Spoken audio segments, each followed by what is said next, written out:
Et si on parlait un petit peu nouvelle plateforme et pas de ma nouvelle coupe de cheveux, bien sûr, même si je sais qu'elle est magnifique, hein, n'hésitez pas à le souligner en commentaire. Aujourd'hui, on va parler des réseaux sociaux et notamment de Threads, puisque ça vient de sortir et on va essayer d'un petit peu voir les côtés positifs et les côtés négatifs de cette nouvelle plateforme, pardon, et puis ensuite on va un petit peu généraliser, parce que oui, étant créateur de contenu sur Internet, j'ai la chance, l'immense chance évidemment, de ne pas trop avoir le choix et de tester tous les réseaux sociaux, et notamment les nouveaux qui sortent et qui paraissent peut-être intéressants, peut-être qui pourraient ajouter quelque chose à notre contenu, ou en tout cas à nous faire découvrir, hein, par de nouvelles personnes.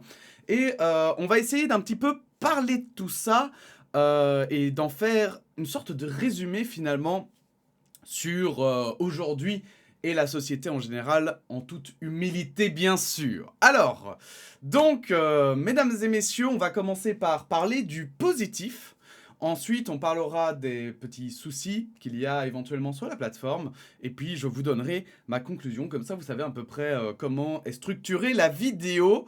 On va passer tout de suite à la présentation de la plateforme, hein, et ses aspects positif, ne perdons pas de temps, allons-y tout de suite. Alors Threads, pour ceux qui ne connaissent pas, c'est la nouvelle plateforme à la mode, hein, bien sûr, qui vient de sortir. C'est une sorte de Twitter, mais version méta. Alors méta, anciennement Facebook, hein, mais qu'ils ont rassemblé en une maison mère qui s'appelle maintenant Meta, hein, faite par Mark Zuckerberg, et qui s'occupe désormais, hein, non seulement donc de Facebook, mais aussi d'Instagram, de Threads, mais aussi de WhatsApp notamment. Et donc, évidemment, à la différence, on va dire, de Elon Musk, qui est parti de son réseau social phare pour complètement changer le branding, voire même le réseau social en lui-même, et finalement créer un microcosme à l'intérieur du réseau social, hein, puisqu'on dit souvent que Elon Musk a envie de ressembler, pardon, à WeChat, la version chinoise finalement des réseaux sociaux, hein. On rappelle qu'en Chine, évidemment, les réseaux sociaux sont extrêmement censurés, extrêmement surveillés, et donc forcément, on va dire, c'est un pari assez risqué, puisque c'est d'autres mœurs, ce sont d'autres façons de fonctionner, et ici, justement, comme on peut le constater d'ailleurs, hein, puisqu'il y a énormément de friction autour de ça, de la liberté d'expression, où commence et où s'arrête la liberté d'expression, pardon, je vais y arriver. Euh, et bien sûr, il y a ceux qui veulent la limiter, et puis ceux qui veulent, au contraire, à l'extrême inverse, la complètement désinhiber. Or, évidemment, en Chine, la question se pose beaucoup moins, et c'est comme ça que notamment WeChat a pu percer à l'époque, parce que c'est vraiment une app tout en un. Pour ceux qui ne connaissent pas très bien, moi-même je connais pas très bien, mais c'est ce que j'ai, voilà, j'ai vu quelques captures, etc. Mais WeChat, c'est vraiment une app où tu peux aussi payer, c'est un peu vraiment une app centrale, où tu peux tout faire à peu près, hein, voilà. C'est comme si on rassemblait plusieurs applications différentes, mais donc pas seulement des réseaux sociaux, ça va plus loin, puisqu'il y a aussi des méthodes de paiement, etc.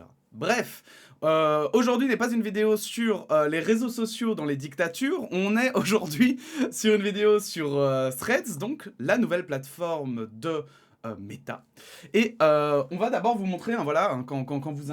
Alors, ici, on va pas très bien en bas, d'ailleurs. Je sais pas si... non, j'ai pas, mais bon, c'est pas grave. Donc, en fait, ici, vous avez un petit onglet qui vous permet soit d'aller sur les pour vous, soit seulement les suivis. Ici, on est sur mon compte, voilà, hein, parce qu'en fait, j'ai pas fait de compte... j'ai pas fait de compte Insta pour la parenthèse, du coup, il n'y a pas... Enfin, c'est chiant à faire un compte sur Threads. D'ailleurs, on peut pas encore vraiment... la gestion du multi-compte a l'air assez galérienne, puisqu'on peut pas faire comme sur Twitter ou sur d'autres plateformes, sur Insta par exemple, où on peut changer de compte facilement. Ici, voilà, c'est pour le moment fait vraiment pour un compte. Mais bon, on va dire la plateforme vient de commencer, hein. Donc elle est sortie il y a 6 mois en Amérique, elle sort aujourd'hui en Europe, suite à voilà, hein, des problèmes notamment de récupération de données, on y reviendra. Alors quels sont les côtés positifs à Threads? Donc comme je vous le disais, il y a un onglet pour vous, l'onglet pour vous c'est un peu le Discovery sur Blue Sky, c'est bah, voilà, hein, c'est vraiment bah, l'onglet pour vous aussi sur Twitter, hein. Eh bien ça va être simplement des tweets suggérés de personnes que vous ne suivez pas principalement, mais aussi parfois de personnes que vous suivez, mais dont vous avez peut-être raté les tweets, hein. Donc voilà, vous voyez ici, il y a vraiment plein de choses très différentes. Évidemment, la plateforme vient de commencer, et on va dire que c'est un peu, moi je trouve que c'est un peu un côté positif, c'est que comme elle vient de commencer, eh bien, on n'a pas encore toute la, on va dire tous les gens négatifs et toxiques qui ont encore pu déverser leur haine, mais évidemment, pas de soucis, pas de stress. Si vous êtes des trolls, ne vous inquiétez pas, ils vont arriver très vite. Et d'ailleurs, justement, eh bien, voilà, là, ça fait 3 jours et on voit déjà apparaître, voilà, on va dire des tensions hein, sur le réseau. D'autant plus que, comme vous pouvez le constater ici, on peut faire des messages vocaux. Alors du coup, je vais pas l'écouter parce que voilà, je ne connais pas cette personne, je sais pas ce qu'elle dit, j'ai pas trop envie de me mettre dans les problèmes. Mais donc, on peut répondre par message vocal et en fait, l'application détecte ce que vous dites et le retranscrit en thread au-dessus. Donc ici, par exemple... ici, les racistes, arrêtez, ok, vous arrêtez, voilà. Donc voilà, c'est sûrement ça qu'il dit en vocal, parce que justement, en vocal... Oh, les racistes. Arrêtez, ok? Voilà, vous entendez, donc en fait ça retranscrit simplement et on a une espèce de lecture du vocal en direct qui est sous-titrée en fait. Qui est pourquoi pas une bonne idée, même si j'avoue que personnellement j'ai un peu du mal à comprendre, mais je crois que c'est un peu... Enfin pour moi, voilà, si tu fais un vocal, c'est pour pas faire de texte. Ou alors tu supprimes le vocal et tu gardes le texte, ou à l'inverse tu gardes le vocal. Mais j'ai vu beaucoup de gens qui l'utilisaient pour le moment, et je pense que ça permet aussi justement un peu à la TikTok, où on sait qu'il y a beaucoup de gens qui regardent des TikTok le son éteint. Eh bien, je crois que c'est un peu la même chose ici, c'est pour que tu sois pas obligé en fait d'écouter le vocal, mais si tu en as envie, tu peux écouter. Et donc, il y a cet aspect vocal où tu peux répondre du coup aussi plus rapidement que par texte. Et bon, du coup, comme vous voyez ici, hein, ici, on peut voir que, eh bien, on peut commencer des embrouilles par vocal. Voilà, c'est un peu ce que les gens, j'ai l'impression que c'est ce que les gens attendent presque. C'est des embrouilles par vocal. Alors, vous voyez ici, quand je vous disais qu'il y avait des trolls, hein, c'est que, voilà, il y a des gens qui ont fait des superbes images de Noël, hein. Donc la plateforme pour le moment, moi de ce que j'ai vu, alors je ne sais pas si c'est l'algorithme qui fait ça, mais de moi ce que j'ai vu c'est que il y a une sorte de réappropriation, enfin il y avait un espoir de réappropriation un peu par la gauche, mais aussi par les gens qui veulent juste revenir à un espèce de Twitter où on fait que du shitpost, donc tu écris le shitpost, c'est écrit ce qui te passe par la tête, hein, c'est pas obligé d'être important. Et j'ai vu quelqu'un qui disait quelque chose d'intéressant, qui disait justement, ah bah ceux qui pensaient que... Voilà, ceux qui pensaient que c'était une safe place ici, donc une zone où on peut dire ce qu'on veut et agir comme on veut, on va dire, de manière safe et sécuritaire, donc notamment quand on est LGBTQIA+, ou qu'on a des opinions justement qu'on a juste envie de partager, etc., sans se voir traité de gaucho. Eh bien, cette personne disait ça, donc elle disait ceux qui pensaient que ça allait être une safe place plus que ça allait être une plateforme dépolitisée. Qu'est-ce que vous en pensez maintenant? Je crois que c'est un truc comme ça. Et en fait, je trouve ça assez intéressant parce qu'elle parlait du fait que de la politisation de la plateforme de manière négative. Et en fait, j'étais assez étonné parce que pour moi, justement, bah, une plateforme, quelle qu'elle soit, un réseau social quel qu'il soit, il sera forcément politisé un jour. Donc je trouvais ça un peu bizarre de ramener le fait que la politique, forcément, c'était ce qui polluait les plateformes. J'ai vu aussi des gens dire, par exemple, que j'ai vu quelqu'un qui disait ah, ben parce que évidemment tous les sites d'information, mais aussi tous les... Vous savez, il y a des comptes Twitter d'information qui, voilà, qui tweetent hein, simplement des informations. Et donc, ils sont venus sur Threads pour aussi faire des threads. de leurs informations. Et directement, il y en a qui ont dit: ah ouais, moi je vais, voilà, je sais pas vous, mais moi je bannis ça parce que je me suis rendu compte que c'est ce qui polluait Twitter, etc. Moi je suis pas forcément d'accord avec ça, dans le sens où je pense que voilà, c'est quelque chose qui fait partie en fait, qui faisait partie de Twitter, et je pense que ces sites, voilà, justement, voilà, et en fait on leur place là dans le sens où en fait c'est un réseau social. Alors après évidemment chacun choisit ce qu'il a envie de voir ou pas, mais personnellement je pense que voilà, lui il en parlait comme si les informations l'impactaient personnellement, et que le négativisme des informations ou le fait que de voir les commentaires sous les informations, etc., ça l'impactait. Moi, je pense que justement, personnellement, c'est vraiment pas ça qui me dérange le plus sur les réseaux sociaux. Je pense que les informations restent des informations et qu'il faut toujours avoir un certain recul avec. Donc voilà, ça c'est des choses un petit peu qui m'ont, voilà, je veux dire, c'est des problèmes qui ont été soulignés, qui m'ont étonné et qui sont pour moi pas des problèmes. Voilà, c'est plutôt comme ça que je vais le présenter. Donc on va continuer de parcourir la page. Vous avez un onglet recherche, mais pour le moment, honnêtement, c'est pas foufou, hein, c'est pas dingo. Vous n'avez pas de top tendance, par exemple, etc. Donc ici, ça vous met simplement, en fait, bah voilà, hein, c'est juste des suggestions de comptes à suivre. Vous avez écrire un post qui est, ben voilà, ici, vous voyez sur ordinateur, je peux pas faire de vocaux, mais évidemment sur téléphone, vous pouvez. C'est assez classique, vous pouvez mettre qu'un seul hashtag à la place de plusieurs, mais vous avez le classique sondage, la classique image, donc vous avez aussi les vocaux. Ici, c'est vos, voilà, hein, toutes vos notifications, moi, extrêmement intéressantes. Sunbeer, si vous ne le suivez pas, c'est exceptionnel. Et exceptionnelle personne.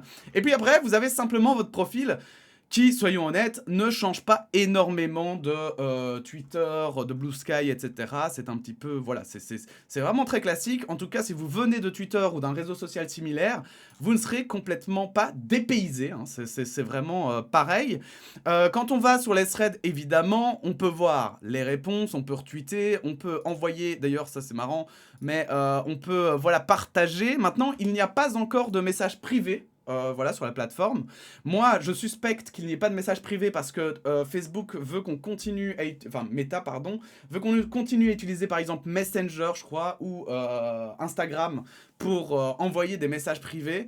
Maintenant, est-ce qu'ils vont pas changer d'avis? Est-ce que c'est en cours de développement? J'en sais rien, j'avoue que j'ai pas du tout suivi parce que ça m'intéresse pas forcément. Moi, c'est pas... Voilà, j'avoue qu'on a tellement d'endroits différents où envoyer des messages privés que personnellement, c'est pas forcément la plateforme principale sur laquelle j'envoie des messages. Et voilà. Alors du coup, qu'est-ce que je pense, on va dire, dans les aspects positifs de Threads, qu'est-ce que j'en pense? Moi, je trouve que Threads, pour le moment, c'est assez sympa. Déjà, il y a un côté un petit peu, je trouve, plus ergonomique que Twitter.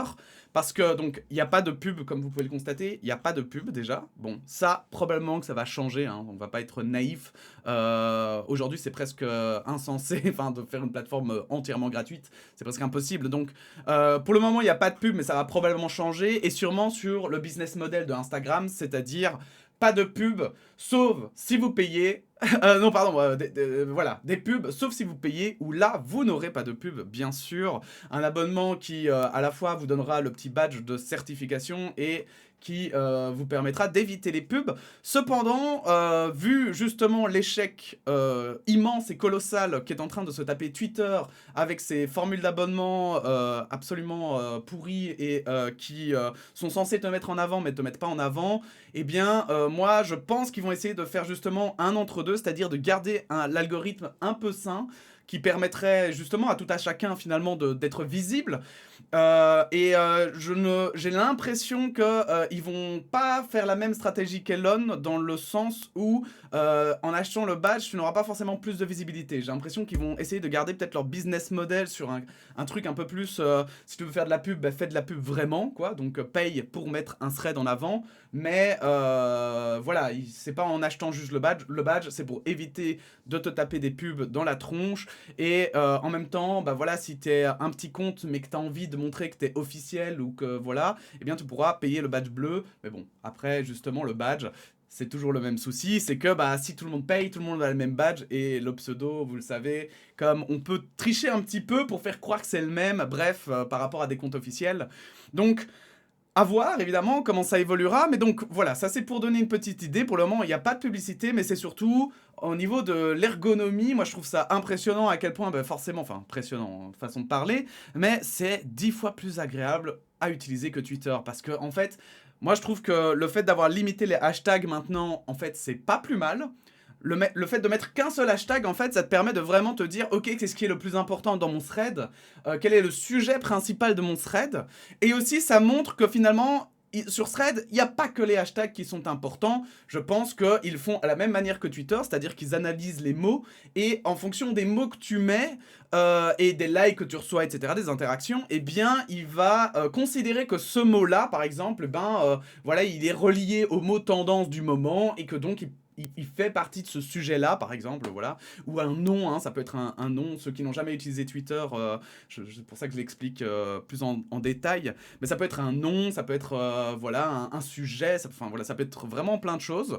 Et du coup, il va le relier automatiquement en fonction peut-être même du contexte de ton tweet à des sujets principaux. Alors, comme je l'ai dit, pour le moment, il n'y a pas encore des top threads, hein, il n'y a pas des tendances. Je pense que ça manque un peu, tout le monde, j'ai l'impression, le pense un peu. Du coup, je me dis que ça va probablement arriver dans le futur parce que c'est vraiment quelque chose qui était inhérent chez Twitter et qui a fait son succès. Et puis, il faut admettre que c'est quand même quelque chose qui est assez pratique. Surtout que sur Twitter, c'était vraiment régionalisé. Vous pouviez choisir où vous regardiez les tendances, dans quelle partie du monde, mais aussi, voilà, que ce soit proche de chez vous ou dans toute la Belgique, ou par exemple pour moi, ou dans l'Europe, par exemple, je pouvais mettre les top tendances Europe et voir du coup quels étaient les sujets un petit peu du jour qui étaient importants. Et il faut avouer que ça a un côté assez pratique pour suivre les tendances, mais surtout aussi pour ma part, c'était les informations, voir les choses, les événements éventuellement importants ou totalement OSEF, hein, parce qu'il y a aussi des événements OSEF qui se passent, et tu les regardes et tu te dis, bon bah au moins je sais que ça existe maintenant. Est-ce que ma vie a changé avec ça? Pas forcément, mais ça, ce sera à vous de voir. Donc, pour le moment, Threads, c'est plutôt bonne ambiance. C'est plutôt bonne ambiance. Les gens sont plutôt sympas. Et je pense que, allez, il y a un côté un petit peu positif que je vois à ça. C'est que finalement, bah, vous voyez, je pense que les gens n'attendent que ça, hein, que quelque chose de nouveau ouvre. Et j'ai l'impression de voir justement beaucoup plus de gens bienveillants. J'ai plus l'impression que les gens bienveillants décalent quelque part et les gens toxiques.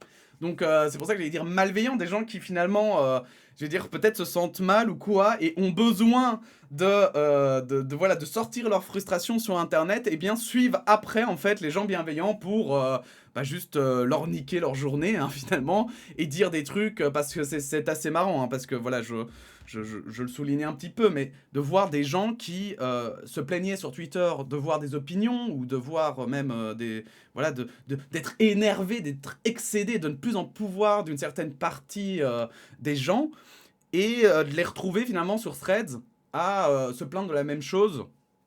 C'est un peu bizarre parce que c'est pas obligatoire d'être là, et bon, je sais pas ce que ça apporte en fait de voir des choses que t'as pas envie de voir. Mais il y a des gens qui sont comme ça, et donc cette vague-là vient un petit peu après.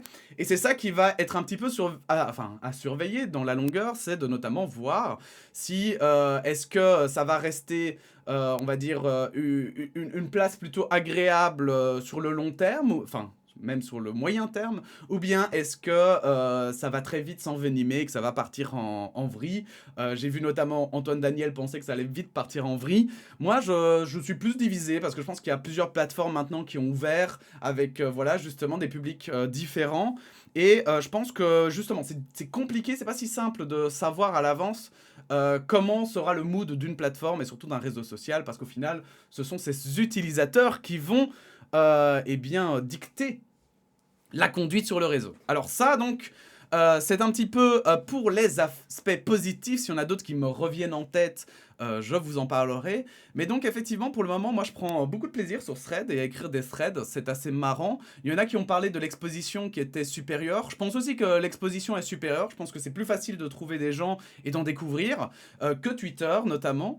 Maintenant, évidemment, ce sera à voir, parce que là, ça vient d'ouvrir. Est-ce que ça va s'essouffler? Est-ce que les gens en auront marre et tout? Ce sont des choses qui sont totalement possibles, et ce sont des choses que l'on verra avec le temps. Maintenant, on va passer en fait à la section un petit peu point négatif de Threads. Alors, parce que au final, on est là, il y a un nouveau réseau social, et je sais que c'est cette partie que vous attendez tous, hein, on va pas déconner. Hein.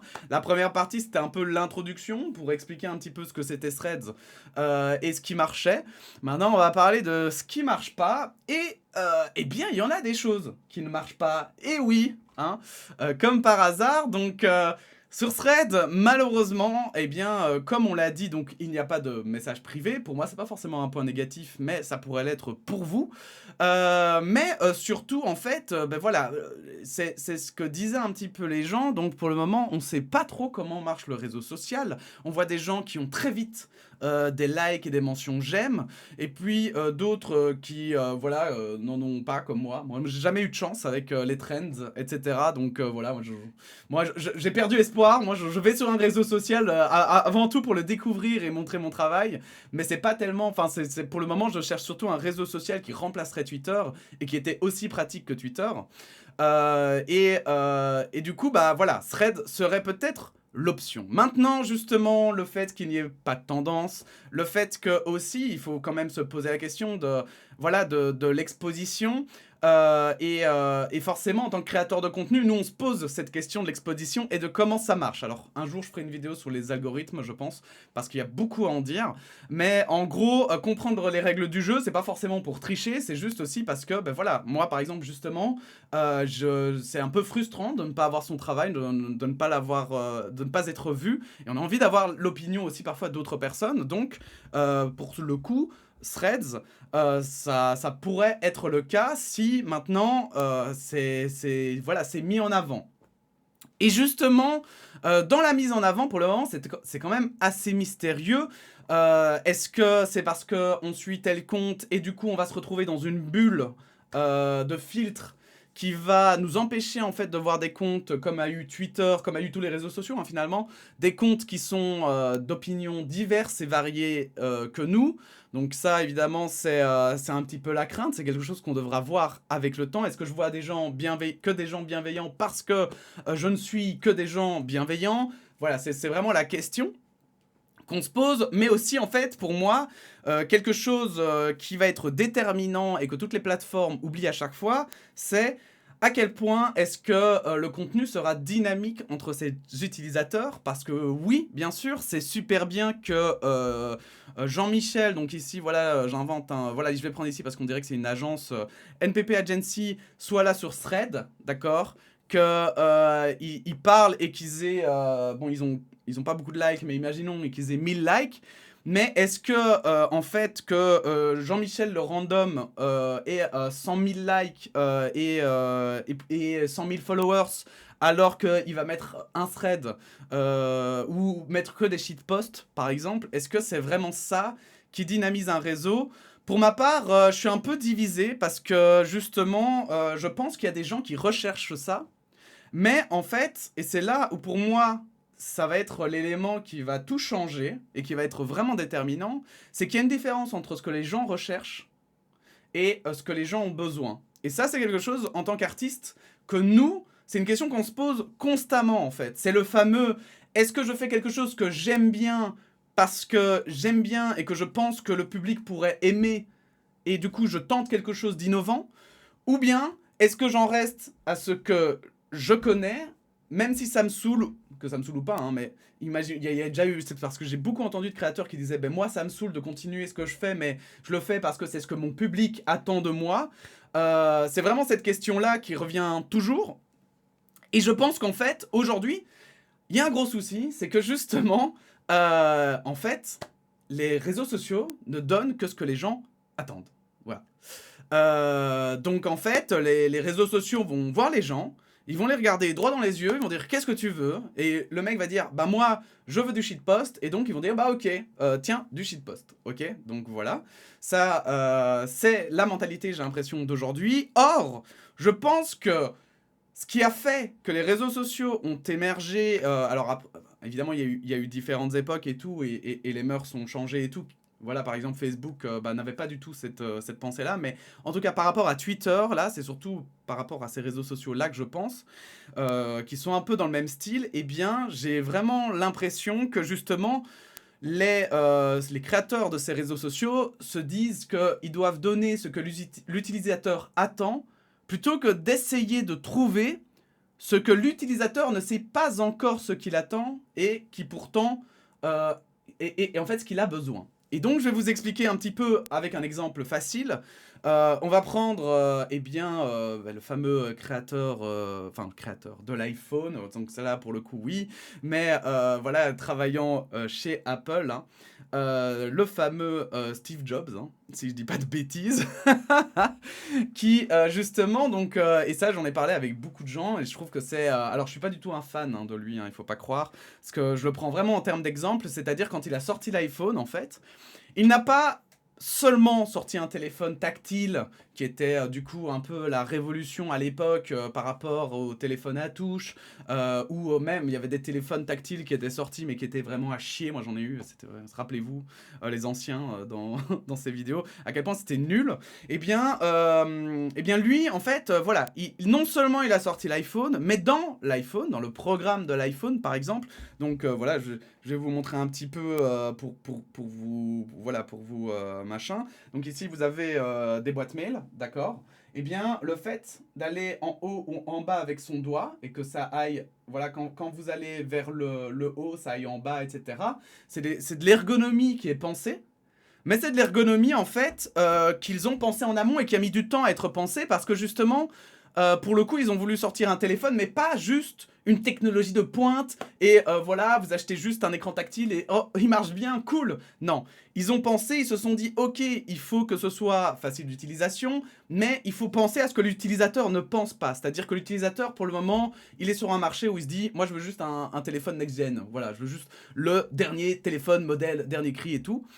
Et chez Apple, ils se sont dit, très bien, mais nous, non seulement on va donner le téléphone dernier cri, mais on va faire en sorte qu'il soit hyper facile à utiliser, que les gens soient charmés, qu'on mette des petites options, en fait, des détails qui vont faire que, en fait, l'utilisation sera agréable, mais sans que l'utilisateur s'en rende compte. C'est-à-dire que vous savez, quand vous allez trop vite vous montez trop vite votre liste, par exemple, d'achats sur téléphone, et qu'il y a un petit rebond quand vous arrivez au bout. Voilà, truc à la con, hein. C'est vraiment un truc à la con.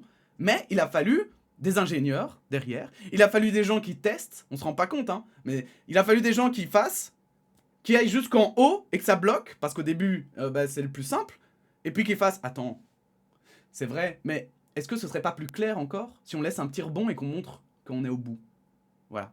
Et c'est des trucs à la con, hein. Je veux dire, ça peut être aussi sur PC. Alors ici, vous voyez pas, mais c'est, vous savez, la petite ligne sur le côté de votre fenêtre pour descendre ou pour monter. Ça peut être, voilà, c'est vraiment plein de petits détails qui vont faire que, en fait, vous ne vous rendez pas compte que ces détails existent, mais en fait, vous trouvez ça génial et vous sentez à l'aise. Et en fait, bah, typiquement, sur les réseaux sociaux, on a totalement abandonné ça. Totalement. Et moi, ça, c'est un reproche que j'ai plutôt à faire, c'est que voilà, bah Thread, voilà, regardez, c'est très bien Thread, hein, c'est super cool, on peut, voilà, on peut faire comme sur Twitter, et ça s'arrête là. On peut faire comme sur Twitter. Et voilà, maintenant, je vais pas vous mentir que si c'était juste Threads qui était comme ça, je ne serais pas en train de vous faire une vidéo. En fait, le truc, c'est que je trouve que ce soit Thread, que ce soit Mastodon, mais Mastodon, ils ont l'excuse d'être au moins, voilà, fait par des amateurs, fait par des passionnés, etc., et être open source, etc. Voilà, on va dire que l'open source, c'est toujours quelque chose de différent que ceux qui ont plein de fric et qui peuvent choisir les directions à prendre et être un petit peu novateurs. Non, ici, on a Blue Sky, qui est exactement Twitter, on a X, qui est exactement Twitter, mais en pire, et on a Threads, qui est maintenant exactement Twitter, mais avec un tout petit peu plus d'ergonomie, voilà. Et encore une fois, en fait, c'est ça qui vraiment me frappe, c'est qu'en fait, on n'a aucune originalité, on n'a aucune nouveauté. Et pourtant, je pense, moi, qu'il y a des choses qui sont mises sur le côté sur les réseaux sociaux, et notamment, justement, en termes de besoins. Est-ce que, en fait, quelqu'un qui cherche du shitpost ne cherche que du shitpost? Ou alors, quand quelqu'un cherche du shitpost, mais qu'est-ce qu'il cherche en réalité? J'invente, mais si c'est quelqu'un qui cherche de l'humour, par exemple, mais peut-être qu'à un moment donné, il faut le rediriger vers des humoristes, en fait. Parce que peut-être qu'entre deux shitposts, parce que deux tweetos auront mis des trucs marrants, peut-être qu'il se dira, bah tiens, j'ai envie de rire sur une vidéo, ou j'ai envie de rire sur un dessin, ou j'ai envie de rire sur un truc. Et en fait, je pense qu'on ne se rend pas compte, mais moi je m'en suis rendu compte sur Twitter notamment, mais l'impact des artistes sur les réseaux sociaux. Et c'est pour ça aussi que j'en parle, parce que notamment on me demande très souvent, mais à quoi servent les artistes en réalité? Il y a plein de gens qui m'ont déjà dit, mais en fait la culture et les artistes ça sert à rien. Voilà. Et je sais qu'il y a des gens, même s'ils le disent pas, ils ont un peu la pensée que c'est quelque chose de très secondaire finalement l'art. Et moi en fait aujourd'hui, j'avais envie de parler justement de ces réseaux sociaux aussi pour ce volet-là, parce que je crois qu'on se rend pas compte, mais voilà, le petit truc à la con. Sur votre iPhone, à l'époque l'iPhone 3, donc il y avait eu deux versions avant, mais c'est celui-là qui a vraiment cartonné. Eh bien, qu'est-ce qui a fait que ça a marché? Ce sont pas juste des ingénieurs qui se sont penchés dessus et qui ont fait une technologie, une machine puissante, qui était aussi puissante qu'un ordinateur et que tu avais dans ta main. Ce n'est pas juste parce que l'écran tactile est hyper réactif et parfait, enfin on va dire en termes de reconnaissance et tout, que le téléphone est bien. Ce qui a fait que l'iPhone a réussi, c'est parce qu'en fait, il y a des gens qui ont utilisé leur imagination. Il y a des gens qui ont utilisé, en fait, parce que bon, c'est pour ça que je suis pas fan forcément de Steve Jobs, c'est que oui, Steve Jobs, il a eu des idées, et Steve Jobs, en plus, il a eu des idées qu'il a mis en face de ses ingénieurs, il a dit, moi je veux ça. Ok, c'est très bien, mais derrière, il fallait aussi que les gens se disent comment, en fait, on peut faire ça pour que ce soit agréable pour l'utilisateur. Parce que vous vous rendez pas compte du nombre d'idées qui sont ultra bonnes, mais quand tu les mets en fait à exécution, c'est de la merde. Parce que t'as pas trouvé le bon filon, t'as pas trouvé le bon moment. Et moi, voilà, c'est comme moi quand je fais des concepts. Je fais des concepts et puis parfois, je fais des concepts et je me dis, mais en fait, non. En fait, là, j'ai fait un truc, mais lui, je regarde le concept d'un autre et je fais, mais lui, il a fait le même, mais il a fait en mieux. Voilà, ça m'est déjà arrivé. Et je pense que c'est ça, en fait, toute la différence. C'est que une idée, elle est toujours bonne, presque. Presque toujours bonne. La question, c'est plutôt est-ce qu'elle sera efficace et surtout, comment est-ce qu'on peut la rendre efficace? Voilà. Et en fait, ça fait partie du volet artistique. Les icônes de vos applications, voilà, je vais dire le petit rebond, mais aussi le design, à quoi ça ressemble, etc. Il faut une vision artistique pour ça. Et même si vous me direz, oui, mais c'était des gens, ils avaient des diplômes d'ingénieur, peut-être aussi. Mais il faut toujours des artistes derrière pour que ce soit, voilà, pour que ce soit vraiment, on va dire, novateur en réalité. Et donc en fait, on en arrive alors du coup à un des gros problèmes de Threads, qui va être à mon sens en fait, qui va déterminer si Threads va perdurer dans le temps ou si ça va s'arrêter aussi vite que ça a démarré. Est-ce que ça va être voilà, si c'est un pétard mouillé, c'est qu'en fait, moi j'ai remarqué que la communauté d'artistes avait une énorme influence quand même sur les réseaux et avait un énorme dynamisme. Parce que les communautés d'artistes, en fait, ils ont besoin de montrer leur travail, en fait. Et ils ont besoin d'entrer en contact avec les gens pour se remettre en question, pour savoir ce qui est bien, ce qui est mal. Mais aussi, voilà, parfois t'as envie de rire avec ton public si tu fais de l'humour. Parfois t'as envie de réfléchir avec ton public si tu veux, voilà, si tu fais comme, comment il s'appelle encore, Patrick Beau, que tu fais, voilà, des choses un peu plus entre la science et la philosophie. Si tu es de Science Coder, t'as envie de, voilà, de parler explosion avec ta communauté et d'expliquer en même temps scientifiquement pourquoi ça explose. Bref, finalement plein d'échanges avec les gens. Mais pour moi, justement, c'est il y a une différence quand même entre, on va dire, les gens qui juste tweetent de la merde et un tweet sur 10 ou sur 20 va être bon.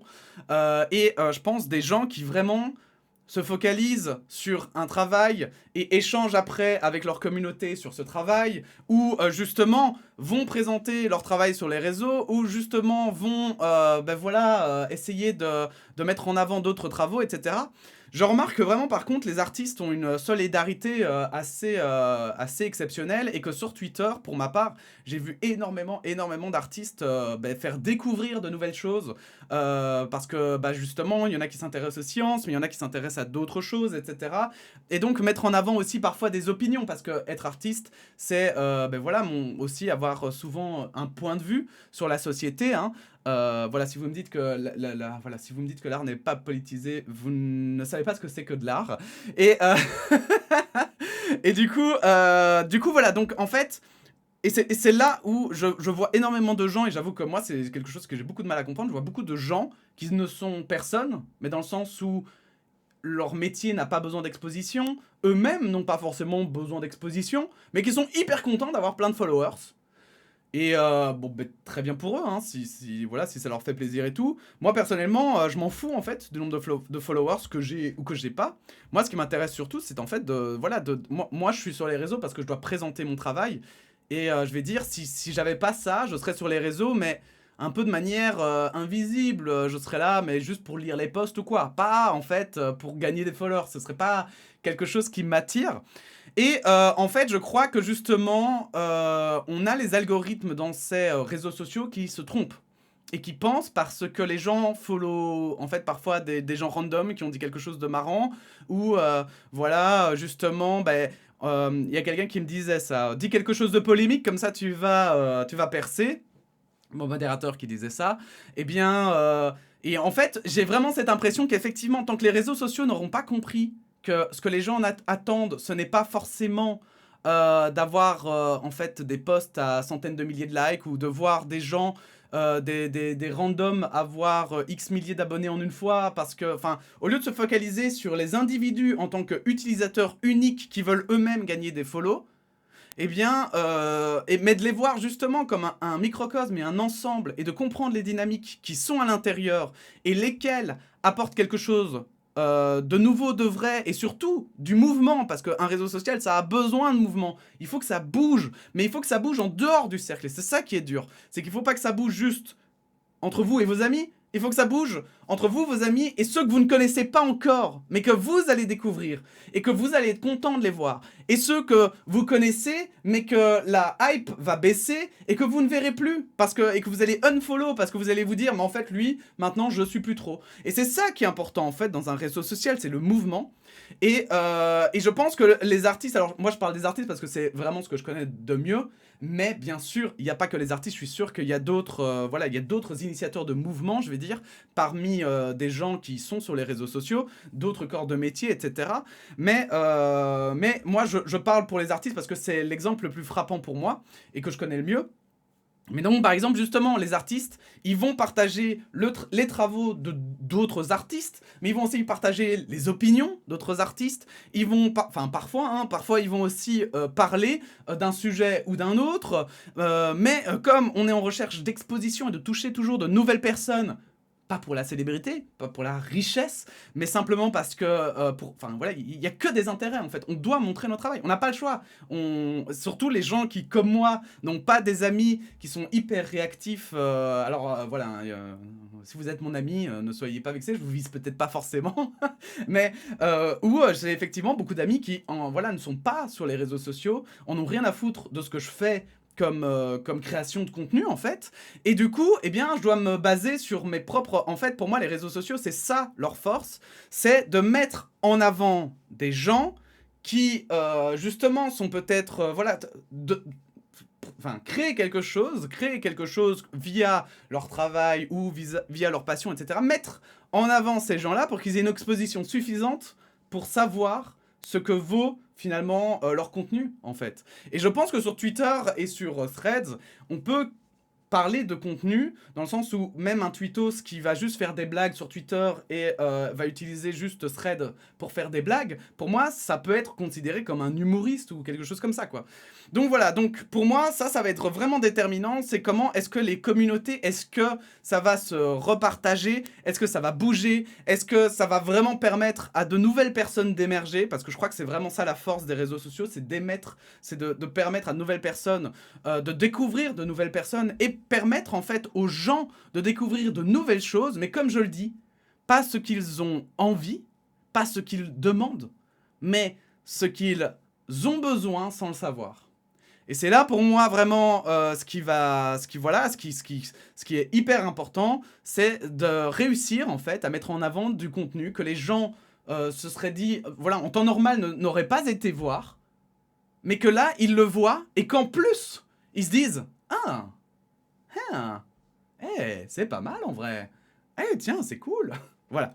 Ce que fait d'ailleurs, je pense, très bien TikTok grâce au fait que tu scrolles, t'as plein de vidéos, et le fait est que du coup, très vite, en fait, tu fais un tri. Les vidéos, tu vas rester moins de 3 secondes, TikTok va se dire, ok, tu t'en fous, et les vidéos, tu regardes plus, il va t'en mettre plus. Mais, et c'est ça qui est très fort, c'est que TikTok s'adapte très vite. Donc si tu regardais une trend, pardon, donc une tendance, et que tu regardais, je sais pas moi, une vidéo avec un son qui revenait souvent, et puis qu'à un moment donné, t'en as marre, et tu te fais, ouais, tu sais quoi, enfin, j'ai vu la moitié, je m'en fous, puis que tu passes au quart, et ben l'algorithme de TikTok, il va comprendre ça, et il va se dire, ok, bah, je vais moins lui montrer ce contenu-là, et je vais lui montrer plus de choses différentes, de nouvelles choses.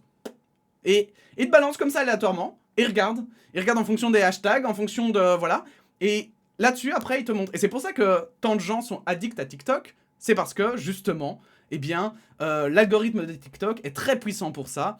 Il sait te montrer des choses que tu n'aurais pas vues, et que, en fait, tu pourrais aimer. Et donc, où je voulais en venir, ça va être ma conclusion, je suis désolé, je fais que des vidéos de 40 minutes en ce moment, je parle pas assez. Euh, Mais effectivement, en fait, je pense, pour moi, pour ma part, Thread, voilà, j'attendais rien. Au final, je suis arrivé, quelqu'un m'a dit, bah tiens, vas-y et tout, tu vas voir, ce sera intéressant. Et effectivement, c'est intéressant.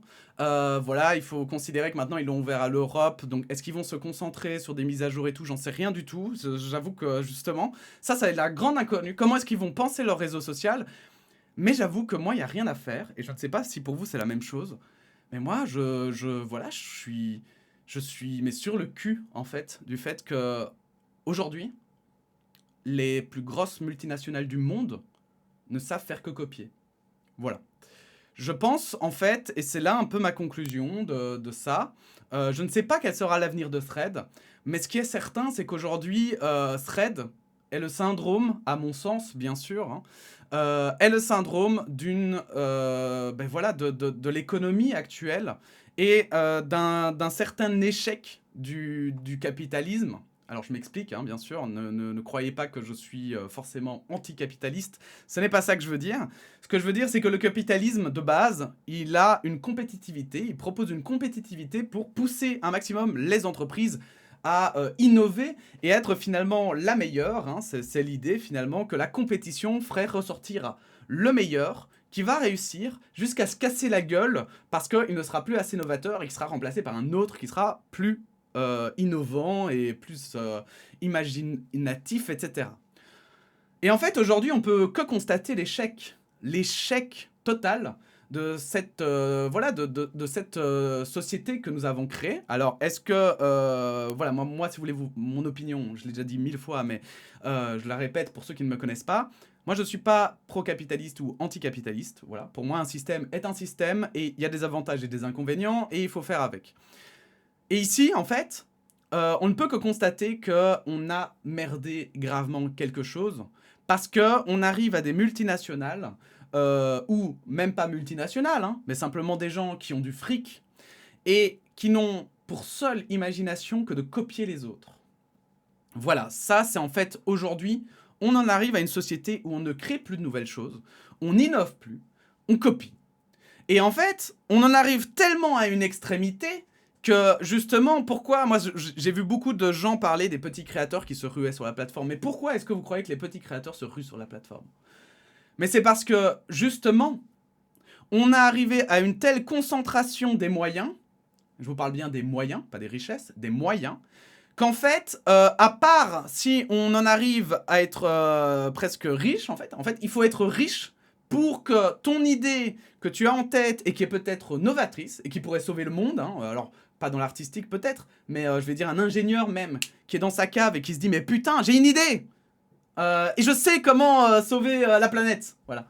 Je vais la mettre à exécution, je vais la mettre sur le marché, je vais voir si ça prend, mais laissez tomber, il ne pourra pas. C'est trop compliqué. C'est 10 fois trop compliqué, ça demande du fric monstrueux. Et alors, attention, ce n'est pas impossible, oui je sais, ce n'est pas impossible. Oui je sais qu'il y a des exceptions qui sont là et qui montrent que c'est vrai, bien sûr, mais c'est largement pas la majorité. Et il faut pas oublier qu'on se concentre que sur ceux qui réussissent. Et pour moi, Threads, en fait, c'est le produit de tout ça. Threads, c'est en fait une plateforme qui est une copie de Twitter, une copie de Blue Sky, qui sont elles-mêmes des copies de Twitter, et même X est une copie, comme je vous l'ai dit, de WeChat. Et en fait, d'où viennent alors? D'où viennent les originaux? Comment on a eu l'idée de créer ces réseaux? Alors, il y a l'inspiration, évidemment, et voilà, hein, on va pas se mentir, hein, il y a plagiat et il y a inspiration, voilà, et c'est un peu avec ça qu'ils jouent, d'ailleurs, Threads, hein. Ils vont dire, ah ben non, c'est inspiré de Twitter, hein, nous, on n'est pas Twitter, mais on est inspiré, voilà. C'est exactement Twitter, mais on n'est pas Twitter. Voilà. Non, en fait, ce qui a fait que ces plateformes ont émergé, à mon sens, hein, et d'après ma propre opinion, je vous invite à mettre la vôtre en commentaire, eh bien, c'est que ils se sont inspirés. Ils ont regardé des choses qui existaient déjà, notamment Facebook à l'époque qui avait percé, et ils se sont dit, ok, qu'est-ce qui manque à Facebook? Qu'est-ce qui serait plus sympa et qui pourrait permettre aux gens de communiquer différemment? Qu'est-ce que les gens, en fait, n'ont pas sur Facebook, qu'ils aimeraient avoir, mais qu'ils ne savent pas qu'ils aimeraient avoir? Voilà. Et souvent, ça passe aussi en passant par soi-même, et en se disant, moi, qu'est-ce qui ne me suffit pas sur ces plateformes? Et en fait, c'est là où je veux en venir, c'est que je pense que quand on voit ça, quand on voit des sociétés avec autant de moyens, être incapable de mettre un seul truc nouveau, parce que, sans déconner, les vocaux, c'est du déjà vu. Je ne connais pas une seule fonctionnalité dans Thread que je n'ai jamais vue. Voilà. Il n'y a pas un truc où je me suis dit waouh. Il est où en fait l'effet waouh? Mais je vais dire, c'est comme ça pour tous les réseaux et ça va même plus loin. C'est que on n'a plus de nouveautés. On n'a plus d'innovation. Et vous savez pourquoi on n'a plus d'innovation? La réponse, elle est hyper simple. Parce qu'en fait, l'innovation, ça coûte cher. Créer un nouveau vaccin, par exemple, hein, partir sur des idées qui existaient pour créer quelque chose qui sera efficace, performant et qui vous plaira et ne mettra pas votre vie en danger pour les vaccins, hein, eh bien, ça demande du temps, ça demande de l'argent, parce qu'il faut payer des gens qui ne vont te rapporter rien du tout, parce que si c'est un échec, ça t'aura que coûté de l'argent. Et donc, évidemment, c'est un pari hyper risqué, et on voit ça, mais je vous jure, hein, je vous parle de Thread, le jeu vidéo, j'en ai parlé il y a pas longtemps avec des gens, c'est la même chose. On voit pas, on n'a plus cet effet waouh. On n'a plus cet effet waouh dans les plus gros jeux vidéo. On n'a plus, enfin, bon, hormis quelques-uns, encore une fois, hormis quelques-uns. Mais je vous rappelle qu'on est dans une société capitaliste. On n'est pas censé avoir que 10 jeux qui nous font peut-être waouh, même pas 3 jeux dans l'année qui font waouh en fait. Normalement, il devrait y en avoir des centaines. Et sur les centaines, on devrait être en mode, mais putain, lequel on a envie vraiment, on se dit celui-là vraiment par rapport aux autres, c'est un gros waouh. Parce que celui-là, il était un peu trop comme ça, ou celui-là n'était pas assez comme ça. Vous comprenez un peu l'idée? Et ça, on l'a pas. Ça, on n'a pas ça. Et on n'a pas, vous savez, ce manque, il n'y a pas ce truc où vous dites, tiens, j'arrive sur ce réseau, ils ont lancé ça qui est nouveau, et c'est ambitieux, j'ai envie de voir ce que ça va donner. Non, il n'y a pas. Il n'y a plus, ça n'existe plus. Et ça, la raison, comme je vous le dis, elle est très simple, c'est toujours une question de fric, c'est qu'en fait, ces gens n'ont pas envie d'investir. C'est 10 fois plus facile de copier quelque chose qui fonctionne, et que tu sais qu'en plus les gens ils sont déçus de Twitter, et que les gens ils sont nostalgiques de Twitter, donc les gens ils veulent retrouver Twitter, donc tu fais juste un copier-coller de Twitter, et tu pries, et tu te dis, bah c'est bon, les gens ils vont accrocher. Mais c'est là où Thread a peut-être mal calculé son coût. C'est que en Amérique, après la première semaine, la hype était passée. Parce qu'en fait, il n'y a rien de nouveau. Et que les gens, une fois qu'ils ont eu les premiers, les premiers threads qui les ont fait marrer parce qu'il y avait l'effet de nouveauté, bah ça disparaît. Et puis en fait, après, tu l'utilises plus. Et puis ça se meurt en fait. Et alors moi, il y a quelqu'un qui m'a dit, oui, les gens vont retourner sur X. Slash Twitter, j'en suis vraiment pas sûr. Personnellement, je parierais pas là-dessus parce que je pense que Twitter, je trouve que c'est devenu infernal, invivable. Il y a plus aucun sens à ça. T'as plus d'exposition, t'as plus d'interaction. Enfin, il y a plus rien. Pour moi, il a pété la plateforme. Donc c'est pour ça que je pense que Thread pourrait remplacer Twitter. Parce que mine de rien, là, c'est plus facile d'accès et tout. Et mine de rien, Facebook, ils ont quand même... Meta, ils ont un peu le feu au cul. Parce qu'ils savent qu'ils doivent toucher un nouveau public. Parce que Facebook, il n'y a que les vieux. Et Insta, mine de rien, avant, c'était pour les jeunes. Mais maintenant, les jeunes, ils vont sur TikTok. Ils vont plus sur Insta. Donc, leur population vieillit dans leurs clients. Et ils se disent, bon, ben maintenant, il faut de la jeunesse. Donc, pas sûr qu'ils vont juste se reposer sur leur laurier et se dire, bon, ben c'est bon, on a fait une copie de Twitter et c'est OK. Mais franchement, je trouve qu'il y a un côté un petit peu honteux Il y a un côté vraiment honteux, en fait, mais je trouve par rapport au regard qu'on devrait avoir nous-mêmes sur notre société, de se dire, mais putain, on en est arrivé avec des gens qui ont des moyens colossaux, des moyens presque infinis, j'ai envie de dire, et qui ils utilisent ces moyens pour juste faire du copier-coller. Et du coup, je me permets d'extrapoler comme phrase de fin, mais comment voulez-vous qu'on sauve la planète du réchauffement climatique si on est juste capable de copier-coller? Que ceux qui ont en fait tous les moyens ne sont capables que de copier-coller. On va stagner. Et en fait, c'est assez marrant de voir ça parce que c'est quelque chose, j'ai l'impression, qui n'était pas prévu dans le capitalisme. Et autant je peux comprendre que voilà, ceux qui ont pensé le capitalisme et ceux qui l'ont mis en œuvre à son commencement, à son début, n'ont peut-être pas pensé à ça, ou alors ont mis des règles pour éviter que ça se produise. Mais clairement, on a déconné quelque part. Parce que c'est juste pas normal que t'aies une société qui bosse si peu avec autant d'argent pour juste nous pondre des merdes pareilles en fait. Parce que désolé, mais juste copier-coller quelque chose, c'est juste de la merde. Soyons honnêtes. Bref, voilà, c'était un petit peu mon opinion sur ce thread. Un peu longue, certes, mais je pense que j'ai essayé de la faire la plus complète et la plus intéressante possible. N'hésitez pas à me donner votre avis en commentaire, bien sûr, votre opinion sur le sujet. Qu'est-ce que vous pensez que ce thread va devenir? N'hésitez pas, bien sûr, à liker la vidéo si elle vous a plu, à la partager. Et puis, sinon, merci de l'avoir regardé jusqu'ici encore une fois. Une vidéo de 4h30 avec grand plaisir. Et puis, on se dit à bientôt pour de nouvelles aventures sur cette chaîne. Voilà. Merci à vous, des bisous, et à bientôt pour de nouvelles actualités.